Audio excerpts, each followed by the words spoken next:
말씀 봉독하겠습니다. 말씀은 히브리서 9장 11절에서 12절의 말씀입니다. 22절. 11절에서 22절까지의 말씀입니다.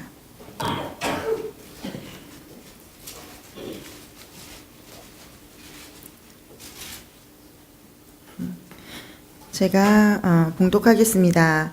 그리스도께서는 장래 좋은 일에 대제사장으로 오사 손으로 짓지 아니한 것 곧 이 창조에 속하지 아니한 더 크고 온전한 장막으로 말미암아 염소와 송아지의 피로 하지 아니하고 오직 자기의 피로 영원한 속죄를 이루사 단번에 성소에 들어가셨느니라. 염소와 황소의 피와 및 암송아지의 죄를 부정한 자에게 뿌려 그 육체를 정결하게 하여 거룩하게 하거든 하물며 영원하신 성령으로 말미암아 흠없는 자기를 하나님께 드린 그리스도의 피가 어찌 너희 양심을 죽은 행실에서 깨끗하게 하고 살아계신 하나님을 섬기게 하지 못하겠느냐. 이로 말미암아 그는 새 언약의 중보자시니 이는 첫 언약 때에 범한 죄에서 속량하려고 주구사 부르심을 입은 자로 하여금 영원한 기업의 약속을 얻게 하려 하심이라. 유언은 유언한 자가 죽어야 되나니 유언은 그 사람이 죽은 후에야 유효한즉 유언한 자가 살아있는 동안에는 효력이 없느니라. 이러므로 첫 언약도 피 없이 세운 것이 아니니 모세가 율법대로 모든 계명을 온 백성에게 말한 후에 송아지와 염소의 피 및 울과 붉은 양털과 우슬초를 취하여 그 두루마리와 온 백성에게 뿌리며 이르되 이는 하나님이 너희에게 명하신 언약의 피라 하고 또한 이와 같이 피를 장막과 섬기는 일에 쓰는 모든 그릇에 뿌렸느니라. 율법을 따라 거의 모든 물건이 피로써 정결하게 되나니 피 흘림이 없은즉 사함이 없느니라. 아멘.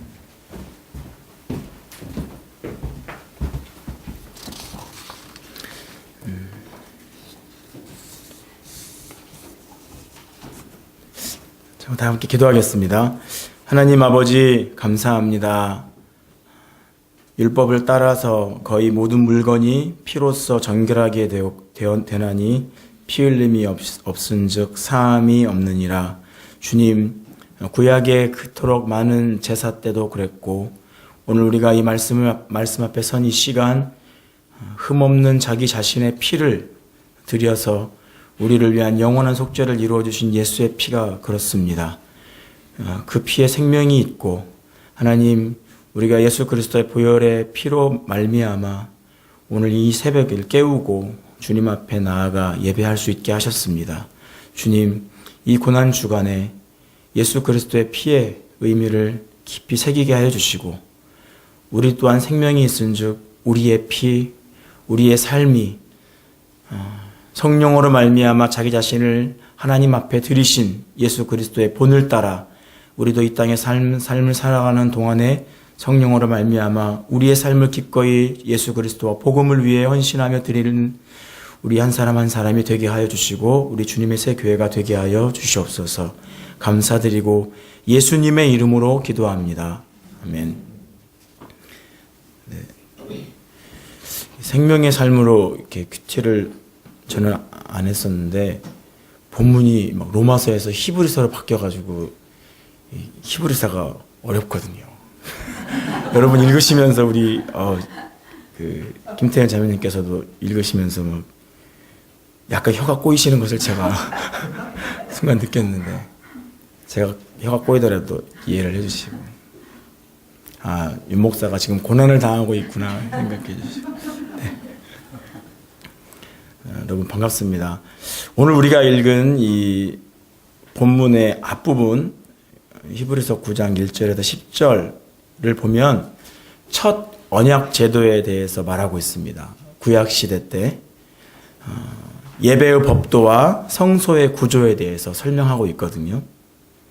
첫 언약에서 섬기는 예법과 세상에 속한 성소가 있더라 이렇게 9장 1절에서 말하고 있는데 첫째로 이 히브리서 기자가 성소의 구조에 관해서 1절에서 5절까지 말을 합니다.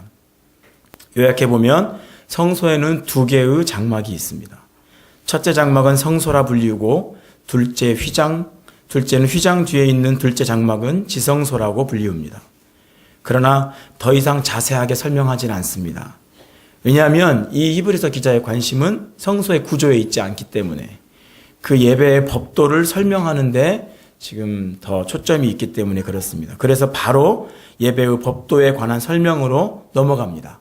6절에서 10절까지 예배의 법도에 관한 설명에서 성소, 즉 첫째 장막에는 제사장이 항상 들어갑니다. 하지만 지성소, 둘째 장막에는 제사장이 혼자서 자기와 백성의 허물을 위하여 피를 가지고 1년에 한 번 들어간다고 말하고 있습니다. 이것은 무엇을 의미하냐면 성소의 길이 닫혀져 있다는 것을 의미하고 있습니다. 제사장도 백성도 모두 다 반복해서 죄를 짓기 때문에 그렇습니다. 대제사장도 일단 먼저 자기 자신의 죄를 위해서 피를 가지고 가야 됩니다. 그러므로 이 히브리서 이 본문을 보면 문제는 예배의 어떤 법 자체에 있는 것이 아니라 죄 짓는 사람에게 있다는 것을 우리가 알 수 있습니다. 범죄한 인간은 예배의 법도를 가지고 있어도 근본적으로 하나님께 잘 나아가지 못합니다. 9절에 보면 이에 의지하여 드리는 예물과 제사가 섬기는 자로 하여금 그 양심상으로 온전케 할 수 없다라고 말하고 있습니다. 이것이 바로 오늘 본문에서 말하고 있는 바, 즉 왜 첫째 예배법 대신에 둘째 예배법이 와야 하는가에 대한 이유입니다. 사실 이 두 예배법, 구약시대 들었던 첫 예배법과 예수 그리스도 말미암은 이 두 새 언약, 둘째 예배법 사이에는 세 가지 일치점이 있습니다. 첫째, 대제사장이 필요하다는 것입니다. 둘째, 성소가 있어야 합니다. 셋째, 마지막으로 오늘 본문의 중요한 부분인데 피를 사용해야 한다는 것입니다. 이 피에 대한 것을 계속 염두에 두시고 이 고난주간 예수 그리스도의 고난, 십자가에서 흘리신 피, 이 연관성을 계속 가지고 가면서 이 신약, 구약, 첫째 예배법과 둘째 예배법 사이에 있는 세 가지 일치점을 염두에 두시고 이런 의미에서 이 두 예배법은 근본적으로 중요한 연속성을 갖고 있다는 것을 우리가 알 수 있습니다. 그렇다면 왜 첫째 예배법 대신에 둘째 예배법이 와야 하는가 하면 우리 인간의 허물과 범죄 때문에 그렇습니다. 사실 구약의 법이 다르고 신약의 법이 다른 게 아닙니다. 똑같습니다. 왜냐? 실체와 그림자는 사실 우리 사람들은 그림자를 좀 낮은 취급할 수 있는데 그림자는 사실 실체만한 가치가 있습니다. 그것이 실체라고 말할 수는 없지만 실체의 그림자이기 때문에 굉장히 중요한 의미가 있습니다. 장막이나 장막 예배가 잘못된 것이 아니라 장막 예배를 드리는 사람이 잘못되었다는 말입니다. 하나님이 이스라엘 백성과 언약을 했습니다. 이것이 너와 나 사이에 맺은 언약이고 나는 너의 하나님이 되고 너는 내 백성이 되리라 이렇게 말을 했습니다. 그리고 제사 제도를 가르쳐 주었습니다. 그러나 누가 이 제사 제도를 끊임없이 깨뜨렸습니까? 이스라엘 백성들이 깨뜨렸지요. 내용의 문제가 있어서가 아니라 그 언약을 약속을 하면 두 약속의 당사자가 성실해야 되는데 하나님은 한결같이 성실하고 사랑과 공의로 그의 백성들을 이끄셨지만 항상 이스라엘은 바알을 섬기고 아세라를 섬기고 끊임없이 세상 이방, 돈과 물질을 섬기고 그렇게 하나님을 대항해서 나아갔다는 것입니다.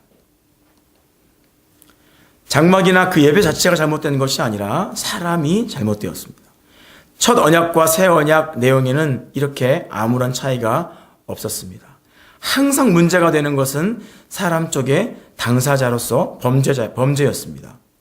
항상 허물과 범죄에 참여하는 예배자들은 첫째 예배법에서 즉 구약의 제사에서 예배법을 드리지만 양심을 따라 의롭게 되지 않고 단지 먹고 마시는 것과 씻는 것들로서 그때마다 정결케 될 뿐이었습니다.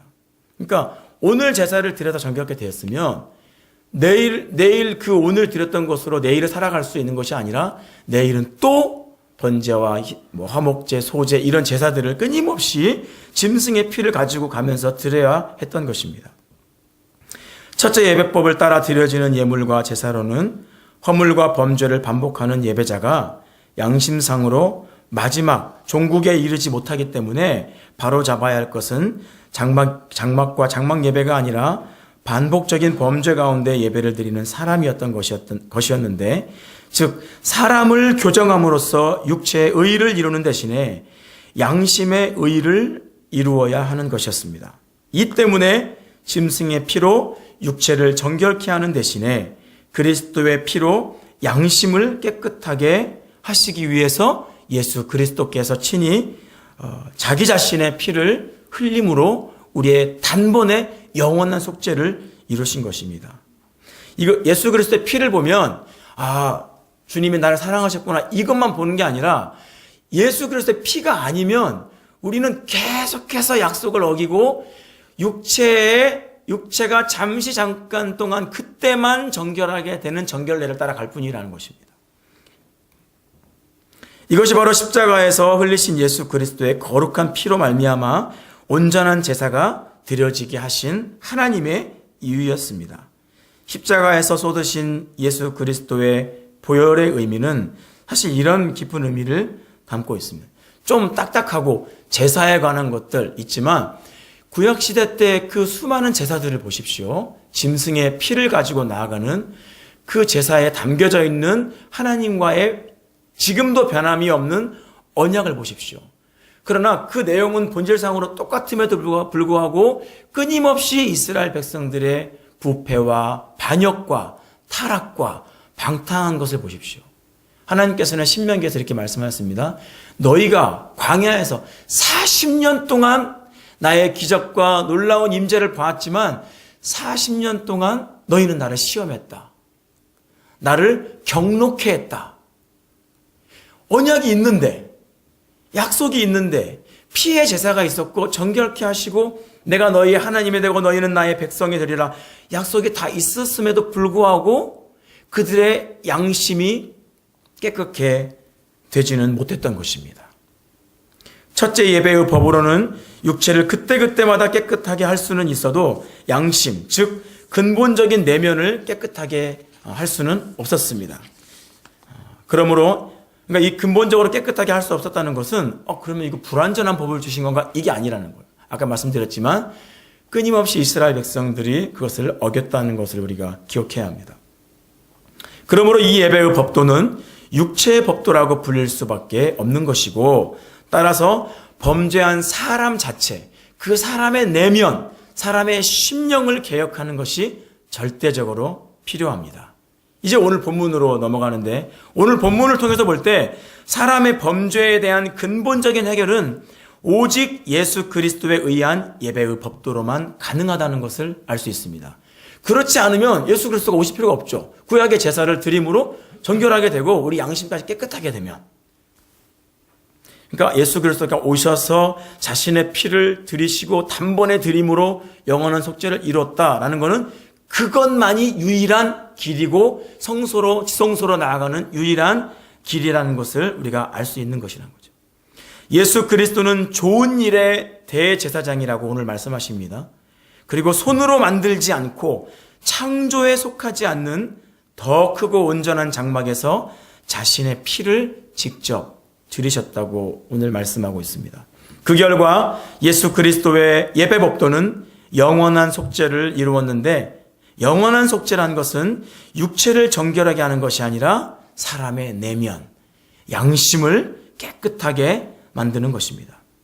구약의 대제사장은 먼저 자기 죄를 위하여, 그 다음에 백성의 죄를 위하여 날마다 제사 드려야 합니다. 그러나 예수 대제사장은 단번에 자기를 드려서 제사를 완전히 이루셨습니다. 할렐루야. 구약의 대제사장은 짐승의 피로 제사를 드린 것이지만 예수 그리스도는 자기의 피로 제사를 드린 것입니다. 오늘 본문에서 이것을 가리켜 예수께서 성령으로 말미암아 흠없는 자기를 드리셨다고 설명합니다. 예수 그리스도의 피는 첫째 언약에서 반복되는 범죄를 대속하여 주심으로 범죄를 반복하는 사람이 개혁되는, 즉 새롭게 될 수 있는 길을 열어주셨습니다. 그리고 새롭게 된 그는 예수 그리스도의 죽음의 피로 말미암아 개혁되어서 영원한 기업의 약속을 얻게 된다고 오늘 말씀하고 있습니다. 첫 언약의 예배의 법도와 새 언약의 예배의 법도에서 피는 필수적입니다. 아까 말씀드렸지만 첫 예배 법도와 둘째 언약의 예배 법도에서 세 가지 대제사장, 성소, 피, 이 세 가지가 일치점이 있는데 이 예수 그리스도의 피는 본질적인 것이죠. 율법은 짐승의 피를 백성과 그릇에 뿌릴 것을 말하고 있었습니다. 피는 언약의 피였습니다. 구약의 피는 언약의 피가 아니고 예수 그리스도의 피는 언약의 피다, 이런 차원이 아니라 구약에도 오늘 말씀하셨듯이 20절에 이르되 하나님이 너희에게 명하신 언약의 피라. 모세가 짐승의 피를 가지고 송아지와 염소의 피 및 물과 붉은 양털과 우슬초를 취하여 그 두루마리와 온 백성에게 뿌릴 때 이것이 바로 언약의 피다, 이렇게 말하고 있거든요.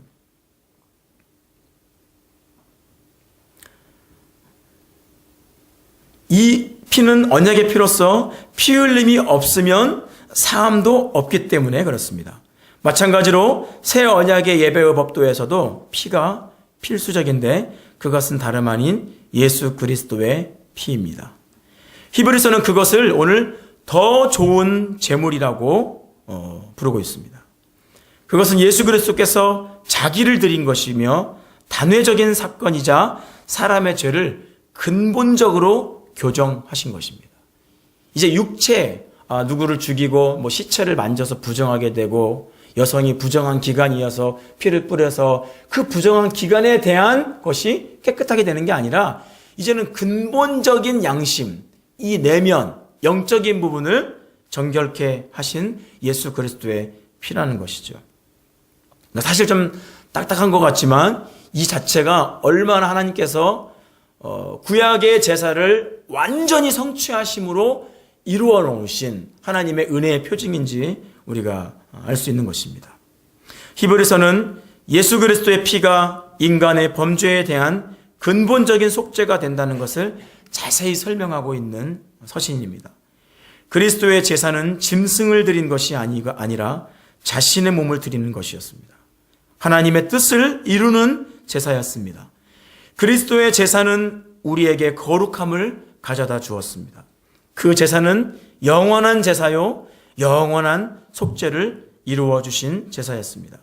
이것을 새 언약을 나타낸 예레미야 선지자의 예언의 표현을 빌리자면 하나님께서 사람들의 마음과 생각을 변화시킨 것이고 사람들의 죄와 불법을 더 이상 기억하지 않는 것이라는 그 새 언약의 말씀을 우리가 기억해 볼 수 있습니다. 그러므로 죄를 일시적으로 해결해 주는 옛 언약의 제사와 달리 그리스도의 피로 드리는 새 언약의 제사는 다시 반복할 필요가 없이 영원한 속죄를 단번에 이루어 주신 은총의 제사입니다. 사람이 한계 없습니다. 또 할 수 있는 것도 없습니다. 에베소서 2장에 보면 허물과 죄로 죽었던 너희를 살리셨다 그랬습니다. 이게 죽을 것 같았던 너희를 살리셨다가 아니라 죽었다. 죽은 사람은 보지 못합니다. 죽은 사람은 듣지 못합니다. 죽은 사람은 깨닫는 것이 불가능합니다. 이미 우리는 허물과 죄로 죽었습니다. 우리의 심령은 죽어있는 상태입니다. 그 상태에서 하나님께서 예수 그리스도를 통하여서 단번에 영원한 속죄를 이루어 주셔서 우리의 눈이 열리고 우리의 귀가 열리고 우리의 심령, 허물과 죄로 부패했던 심령으로 하여금 성령을 통해서 하나님을 섬길 수 있는 자리로 불러주셨다는 것입니다. 이게 예수 그리스도의 보혈의 피의 의미이고 역할입니다. 이러한 예수 그리스도께서 피로써 영원한 속죄를 이루는 일은 성령을 통하여 된 것임을 14절은 천명하고 있습니다. 하물며 영원하신 성령으로 말미암아 흠없는 자기를 하나님께 드린 그리스도의 피가 어찌 너희 양심을 죽은 행실에서 깨끗하게 하고 살아계신 하나님을 섬기게 하지 못하겠느냐. 여기에 성령에 관한 몇 가지 중요한 가르침이 있는데 첫째, 성령은 영원하신 분이십니다. 그리스도의 속죄가 영원한 속죄인 까닭은 성령께서 영원하신 성령을 통하여서 이 속죄가 이루어졌기 때문에 그렇습니다. 또한 성령은 그리스도의 속죄 사역을 가능하게 하십니다. 성령을 통하여서만 그리스도는 자신을 화목제물로 하나님께 드릴 수가 있으셨습니다. 오늘 말씀 보면 성령을 통하지 않고는 그리스도는 자신을 하나님께 드리지 않으셨습니다. 그러므로 성령은 그리스도께서 하나님께로 나아가는 통로이며 그리스도와 하나님의 연결은 하나됨은 성령 하나님을 통하여서만 가능하다는 것을 알 수 있습니다. 그러므로 성령은 그리스도와 하나님을 연결하는 끈인 셈입니다. 또한 그리스도의 속죄 사역은 성령을 통하여 이루어질 때 흠 없이 실현됩니다. 어떤 흠도 없이.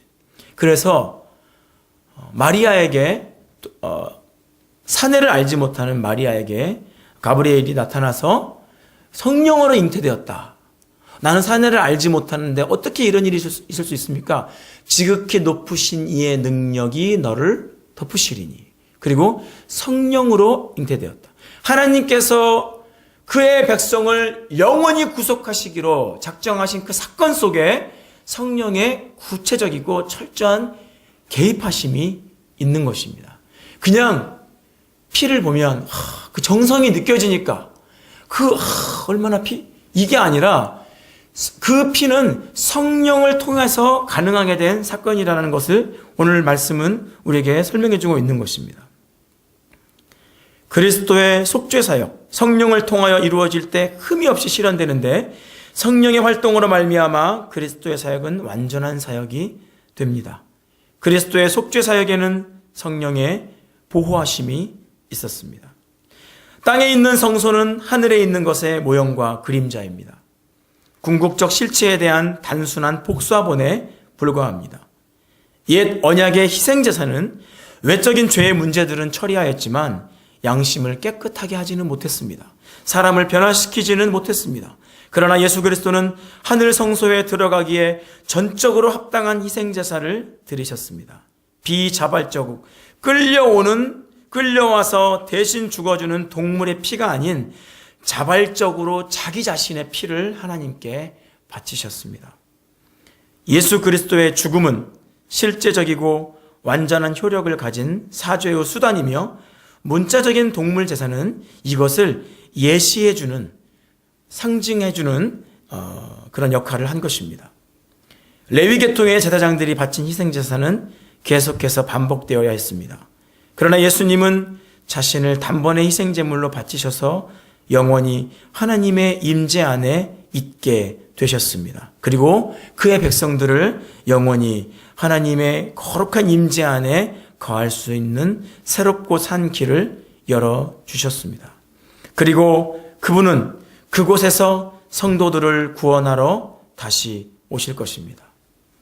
온전한 희생제물이 되신 예수 그리스도, 자기의 피로 영원한 속죄를 이루시고 단번에 성소에 들어가신 예수 그리스도, 그리하여 우리 양심으로 죽은 행실에서 능히 깨끗하게 하실 뿐 아니라 살아계신 하나님을 섬기게 하신 예수 그리스도, 첫 언약 때 범한 죄를 대속하시려고 친히 죽으신 예수 그리스도, 그리하여 영원한 기업의 약속이 되게 하시려 그 택하신 자들을 불러주신 예수 그리스도, 첫 언약도 새 언약도 모두 피값에 의해 세워진 언약입니다.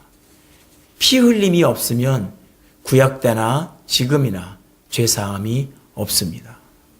율법을 통해서도 피로 말미암아 죄가 사해졌고 이 시간에도 새 언약 백성의 이때에도 예수 그리스도의 피로 말미암아 우리는 비로소 사죄와 정결함을 입을 수 있습니다.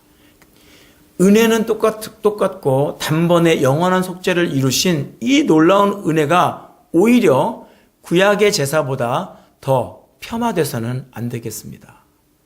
매일 날마다 짐승을 데리고 자신의 죄를 생각하고 내가 기억하지 못하는 죄까지도 생각해내고 그 짐승들을 가지고 가서 안수하고 자기 죄를 고백하고 각을 뜨고 그 번제단이 깨끗했겠습니까? 그 장막에 그게 그렇게 금빛 찬란하고 깨끗하고 누가 봐도 거룩한 장막이었을까요? 핏빛 가득하고 피비린내 선혈이 낭자한 그 짐승의 피가 얼마나 그곳에 가득 차 있었을까? 사람들은 그래 빨리 그냥 이거 빨리 제물 드리고 그냥 빨리 처리하고 가야 되겠다. 그렇게 제사를 자주 드리고 많이 드리고 엄청난 제물의 피를 쏟았지만 이스라엘 백성은 실패했습니다. 그들의 양심까지 하나님 앞에 다하여 변화되어져서 섬기지 못했습니다. 실패했지요. 그것을 하나님께서는 예수 그리스도의 피로 모든 것을 다 회복하시고 대속하신 것입니다. 그 언약을 허물과 죄로 일방적으로 파기했던 이스라엘, 이제 거룩하신 성령으로 말미암아서 흠없는 자신, 자기의 피를 들여 영원한 속죄를 이루셔서 저와 여러분의 양심, 우리의 내면, 우리의 근원을 정결하게 하시고 비로소 하나님을 섬길 수 있도록 하셨습니다. 하나님이 이렇게 말씀하셨죠. 이스라엘 백성들아, 너희가 광야 40년 동안 나를 섬긴 일이 있었느냐? 기억하십니까? 이스라엘 백성은 놀랍게 이게 괴롭고 괴로운 것 중에 하나가 이스라엘 백성들은 자기 자신들이 하나님을 사랑한다 라고 생각했다는 것이고 하나님을 예배하고 있다 라고 스스로 생각했다는 것입니다. 가장 타락했을 아모스 선지자, 호세아 선지자 시절에 가장 예배가 횡행했습니다. 가장 번성했고 엄청난 제물들이 드려졌습니다. 내가 무엇을 가지고 하나님 앞에 나아가고 무엇을 가지고 높으신 하나님을 경배할까? 천천의 수양, 만만의 강수 같은 기름, 그 기뻐하실까? 하나님은 그렇게 고민하는 사람에게 사람아 무엇이 선한 것인지 주께서 너에게 보이셨다. 그러면서 네 하나님과 동행하고 겸손히 네 하나님과 동행하는 것이 아니냐 이렇게 말씀하셨죠. 계속해서 하나님은 그냥 제사만 드리고 땡이다 이렇게 말씀하시지 않았습니다. 그 상징적인 제사 행위들을 통해서 하나님을 사랑하기를 원하셨고 그 하나님이 그들의 하나님이라고 고백받으시길 원하셨지만 이스라엘 백성들은 언제고 제사에서 끝나버렸죠. 그리고 아세라도 섬기고. 여러분, 이스라엘은 하나님을 떠난 적이 없습니다. 우상을 섬겼다가요? 아니요. 우상을 섬겼을 때도 하나님을 섬겼습니다. 그게 문제인 거예요. 오늘날의 이 땅에 많은 교회 성도들도 하나님을 버리고 세상을 섬깁니까? 하나님을 섬기노라고 말을 하면서 세상을 사랑하는 것입니다. 그래서 예수님은 그렇게 말씀하신 것이죠. 너희가 하나님과 세상을 동시에 섬길 수 없다. 이게 우리가 스스로 속고 있는 것이고 오늘날 교회들이 스스로를 속이는 것입니다. 그래서 예배는 있지만 모습이 구약의 제사가 반복되는 듯한 모습만 있는 거예요. 오늘 예배 드리러 가야지. 이거 해야지. 나 오늘 기도 빠졌는데, 마음이 찜찜해. 뭐 이렇게. 내 죽은 양심을 깨끗하게 하신 예수 그리스도의 보혈의 피. 그래서 비로소 하나님을 이제 섬기는 자리로 나아가게 하신. 구약 때는 일반 성도들은, 일반 백성들은 못 섬겼다니까요. 제사장들만 들어갔잖아요. 가장 하나님이 계신 그곳, 거기는 대제사장만 1년에 한 번 들어갔다니까요. 그런데 지금은 어떻습니까? 언제, 어느 곳에서든지 하나님이 우리를 만나주시고 우리의 섬김을 받으시겠다고 하시지만 사람들은 구약의 습성대로 예배하는 것이 많이 있습니다. 내 정성을 보이고 여러분 예배는 내 정성을 하나님 앞에 데몬스트레이션 하는 것이 아닙니다. 오늘 이렇게 딱딱한 것 같지만 흠없는 예수 그리스도는 성령으로 말미암아 자기 자신의 피를 하나님 앞에 드렸습니다. 우리의 예배가 흠없이 되려면 매 주마다 매 새벽마다 내 있는 장소에서 가정에서 흠없는 예배가 되게 하는 근거는 뭡니까? 내 마음이 집중해서 내가 그래도 좀 내가 생각했을 때 좀 괜찮게 살아서 아니요. 아무것도 절대 아닙니다. 우리는 구약의 이스라엘 백성이나 지금이나 똑같습니다. 예수 그리스도의 피가 아니면 똑같다니까요. 그거 아시잖아요.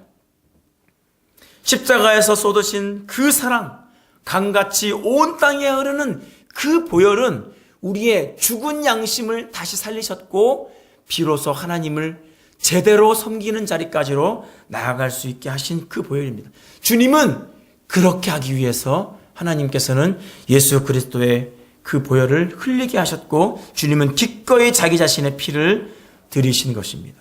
무엇으로 말미암아? 영원한 성령으로 말미암아. 십자가의 보혈은 무슨 능력을 행하게 하는 부적이 아닙니다.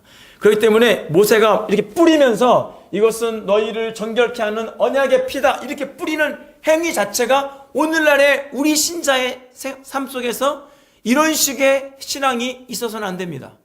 예수 그리스도의 보혈의 피를 뿌린다는 그 의미를 가지면 정결케 되는 것이 아니라 이미 정결하게 되었고 그럼에도 불구하고 우리 양심이 더럽혀졌고 그런 모습들을 우리는 그 피를 의지하여 회개하고 돌이켜야만 하는 것입니다.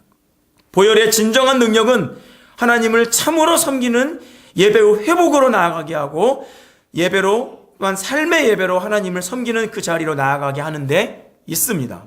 자기 자신을 들여 속죄를 이루신 예수 그리스도를 닮아 우리 자신도 기꺼이 예수 그리스도와 복음을 위해 드림으로써 진정한 고난주간을 보내시기를 바랍니다. 그리고 고난주간을 넘어서 매일매일의 삶을 사시기를 바랍니다. 예수께서 이렇게 말씀하셨습니다. 누구든지 살고자 하면 죽을 것이다. 그렇지만 나와 누구와 예수 그리스도 나와 복음을 위하여 죽고자 하면 살리라. 흠없는 성령으로 말미암아 자기 자신의 피를 기꺼이 들이셨던 예수 그리스도 그 보혈의 피로 구속받은 주의 백성들의 특징은 무엇이겠습니까? 우리가 우리 피를 또 드릴 수 있겠습니까? 그럴 수 없죠. 예수 그리스도의 피를 의지하여 하나님을 섬기는 자리로 나아가는 진실한 헌신이 매 예배 때마다 우리 각 사람 가운데 있어야 되는 것입니다. 그래서 우리 담임 목사님께서 또는 다른 사람이 이렇게 하라가 아니라 예수 그리스도의 피로 말미암은 제사의 온전한 열매는 하나님을 향한 구체적인 섬김의 자리로 나아가게 하는 것, 이것임을 우리가 기억하시고 그 섬김의 자리로 나아가게 하는 근본은 깨끗하게 된 양심, 새롭게 된 새 영으로 부어진 바 되어서 정결하게 된 내 영혼입니다. 그냥 또 일만 막 섬기는 게 아니라 일을 해 제끼는 것이 그게 정결하게 되는 것이 아니라 정결하게 된 우리의 신앙의 양심으로 말미암아 섬김의 자리로 나아가는 자연스러운 열매가 이 고난중화를 통해서 다시 한번 우리 삶 가운데 회복되어 주시기를 주님의 이름으로 축복합니다. 이 시간에 한번 기도하기를 원합니다. 예수 그리스도의 피는 예수 그리스도의 생명입니다. 예수님이 단번에 자기 자신을 들으셨을 때 성령으로 영원하신 성령으로 말미암아 흠 없는 자기 자신을 들으셨습니다. 그 그리스도의 피가 어찌 너희 양심을 죽은 행실에서 깨끗하게 하지 못하겠느냐? 그리고 너희로 하여금 살아계신 하나님을 섬기게 하지 못하겠느냐? 할 수 있다는 거죠. 그것을 하게 하신다는 거죠. 그것을 하게 하기 위해서 너희를 위하여 피를 흘리셨다는 것이죠. 그러나 우리가 죽은 행실에서 여전히 살고 있지는 않습니까? 아직도 내 안에 하나님을 섬기지만 하나님 구속받은 백성으로 살아가지만 죽은 행실을 그리워하고 있지는 않습니까? 죽은 행실에서 깨끗하게 하셨지만 다시 그 진흙탕으로 들어가고 있지는 않습니까? 그래서 하나님을 섬기는 행위만 남아있고 내 속사람은 여전히 반복적으로 연약함과 죄악을 반복하고 있지는 않습니까? 이 시간에 하나님 아버지, 나를 위하여 흘리신 예수 그리스도의 보혈의 피가 다시 헛된 짐승의 피처럼, 아니 그때 그것만 정결하게 했던 구약시대 때 짐승의 피와 같은 역할만 하게 만들어버리는 그런 모습을 내가 하고 있지는 않은지 우리가 돌아보아야 할 것입니다. 예수 그리스도의 피는 짐승의 피가 아닙니다. 흠없는 피요 영원하신 성령으로 말미암아 들으신 살아계신 하나님의 나를 위해서 흘려주신 피라는 사실을 우리는 기억해야 합니다. 그 피의 가장 결정적인 역할은 나의 죽은 행실, 죽은 양심, 더럽혀진 행실, 더럽혀진 양심을 오늘도 깨끗하게 하시는 데 있고, 오늘도 내가 서 있는 그 환경에서 하나님을 참마음과 온전한 믿음으로 섬기도록 하는 자리까지 나아가게 하는 역할을 하는 것입니다. 오 주님, 그 성령의 은혜로 예수 그리스도 흘리신 보혈의 그 능력을 힘입어 오늘도 내가 살아 숨쉬게 하여 주시기를 간절히 원합니다. 나의 양심을 깨끗하게 하여 주시옵소서. 나의 생각을 깨끗하게 하여 주시옵소서. 내 힘으로 안 됩니다.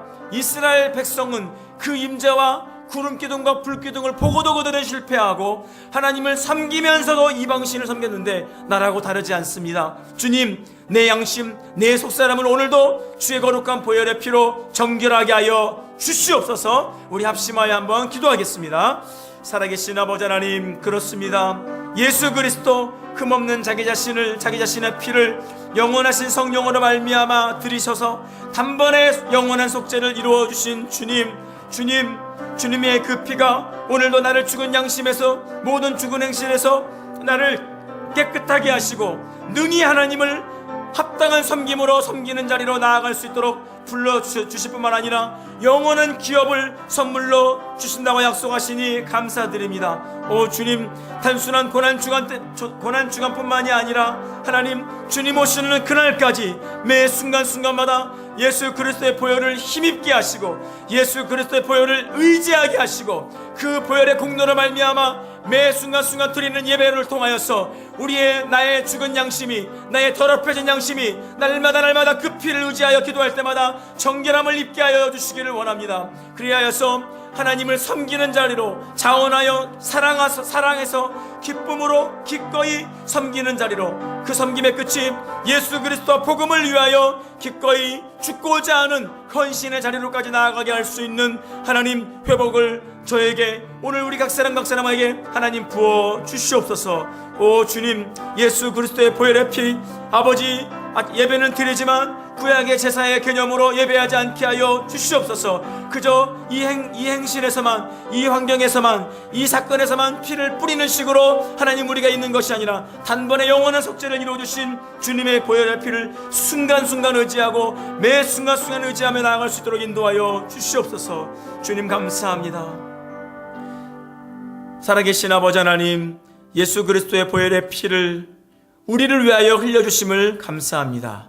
십자가에서 쏟으신 사랑, 강같이 온 땅에 흐르게 하신 하나님 아버지, 이 보혈의 공로를 날마다 의지하게 하시고 날마다 힘입어 하나님 죽은 행실에서, 죽은 양심에서, 더럽혀지고 음란해진 우리의 순간순간의 우리의 삶의 행실에서 우리의 속사람이 날마다 정결함을 입게 하여 주시기를 원합니다. 그리하여서 내가 속해 있는 곳이 어느 곳이든 그 자리에서 하나님을 섬기는 진실한 섬김의 자리로 나아갈 수 있도록 인도하여 주시옵소서.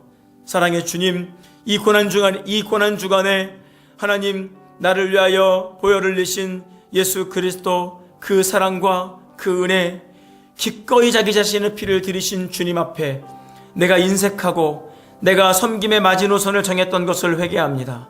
이 정도면, 그래도 나 정도면, 이렇게 생각했던 저의 죄를 회개합니다. 하나님 아버지, 1만 달란트 탕감받았음에도 불구하고 내가 500데나리온 빚진 사람을 목을 잡고 있지는 않지만 아버지 1만 달란트 탕감받은 것을 당연하게 여기고 나의 삶 속에서 내가 하나님을 섬기고 드리며 나아가야 될 부분에서 하나님 그저 루즈해지고 습관적으로 또는 매너리즘에 빠졌던 것을 또한 회개합니다. 이 고난주간을 통하여 우리 각 사람의 양심이 예수 그리스도로 말미암아 하나님을 향하여 더 충만하게 하시고 뜨거워지게 하여 주시기를 원합니다. 그 사랑과 은혜로 충만한 오늘 하루 삶을 살아갈 수 있도록 인도하여 주시기를 간절히 원하며, 이제는 우리 구주 예수 그리스도의 은혜와 하나님 아버지의 변함없는 사랑과 성령 하나님의 교통하심이 영원하신 성령으로 말미암아 흠없는 자기 자신의 피를 하나님 앞에 드려 우리를 위하여 단번에 들으심으로 영원한 속죄를 이루시고 능히 모든 죽은 행실에서 깨끗게 되어 하나님을 참마음과 온전한 믿음으로 섬길 수 있도록 오늘도 역사하시는 성령님의 교통하심이 오늘 이 자리에 참여하여 하나님 앞에 나아가는 한 사람 한 사람 성도들의 삶과 가정과 일터 위에 이 주님의 새 교회 위에 이 나라 이민족 위에 지금부터 영원토록 함께 하시기를 간절히 축원하옵나이다. 아멘.